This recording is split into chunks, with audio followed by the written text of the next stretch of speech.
Good morning. My name is Hope Williams with North Carolina Independent Colleges and Universities. Our 36 private, nonprofit, liberal arts, comprehensive, and research colleges and universities across our great state. I'm delighted to be here today with you and to share this PowerPoint presentation about our colleges and universities. So let's get that started.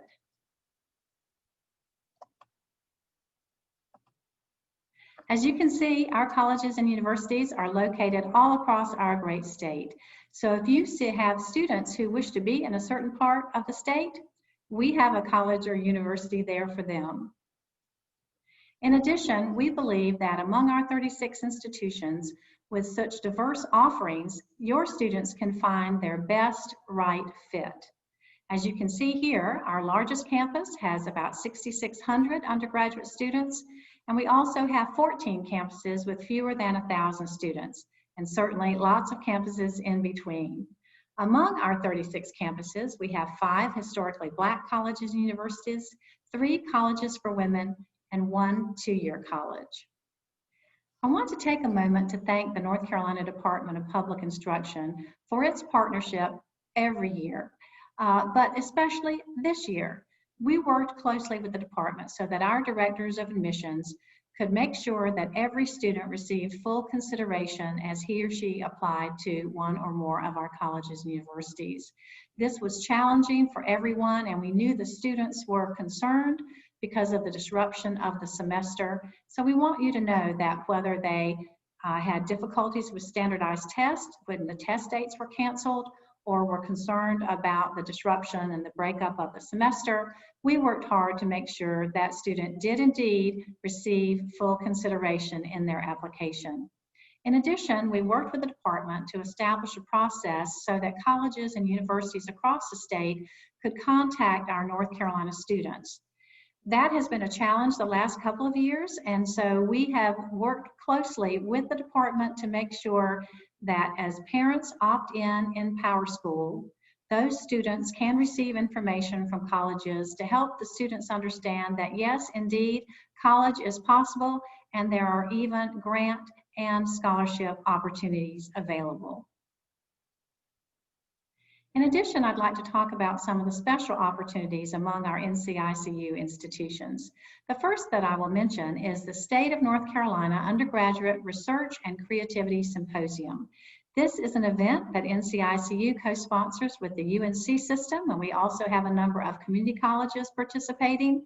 This event allows our undergraduate students to bring forth their undergraduate research and present it through oral presentations, through poster presentations, and even in some of the arts with performances. In addition, we have the NCICU Ethics Bowl, where students from our campuses across the state come to present their information about case studies on certain situations and their determination about what the ethical thing to do would be in that particular situation. We have lots of judges from for-profit companies, from our nonprofit institutions, and also from foundations who come and work with our students and help them understand what these situations are like in the real world, out in the workplace. In addition, we have distinctive offerings among our institutions, including study abroad all over the world. We have a lot of international students who come here and who bring that international awareness with them. We have internships of all different types. Volunteerism and service to the community is a major part of what many of our institutions have as their core values, and that's an important offering as well.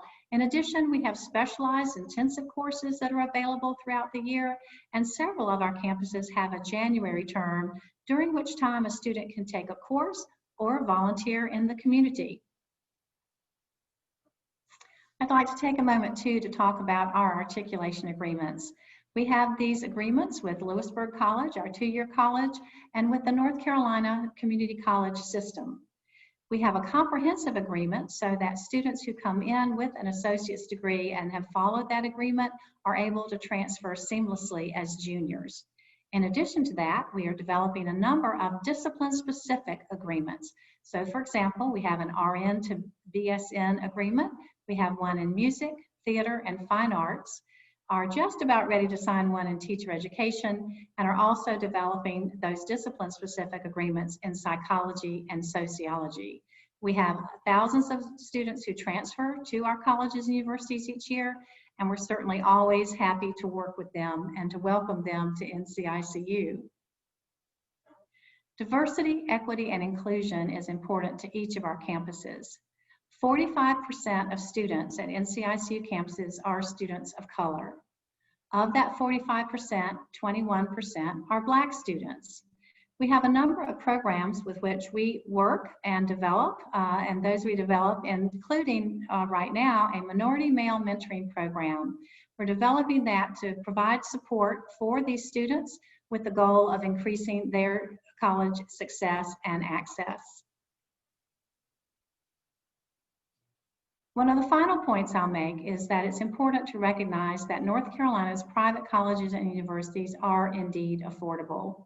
The state of North Carolina provides $88.9 million for North Carolina students attending our colleges and universities who have financial need to receive need-based scholarships. 50% of our students do receive federal Pell Grants. These are our lowest income students, and they receive this critical support, usually in addition, certainly, to the North Carolina need-based scholarship. In addition to that, our colleges and universities recognize that students coming to our institutions need a variety of types of support, and our colleges and universities alone provide over $900 million in institutional aid. We know that it takes an entire package, including parental and family support and student job earnings, all of those pieces together, including in many cases some types of loans, to be able to make college possible. I do want to emphasize that the student debt, which is such a topic now, of course, and a major concern, that the student debt of North Carolina's independent colleges and universities is only a couple of $1,000s more than their public sector counterparts. That's important to realize because, of course, the state supports our public institutions in ways that they don't support our independent colleges and universities because, of course, we're private nonprofit institutions. But by the time we add all of the aid together, especially that institutional aid, these colleges can be affordable for all students. I guess our final slide, I would say, it shows you the diverse nature of all our colleges and universities. We believe that we, as I said earlier, are indeed the right best fit for many students. 90,000 of those are attending our colleges and universities right now, and we would love to have some of yours attend as well. Thank you again for having me, and all my best.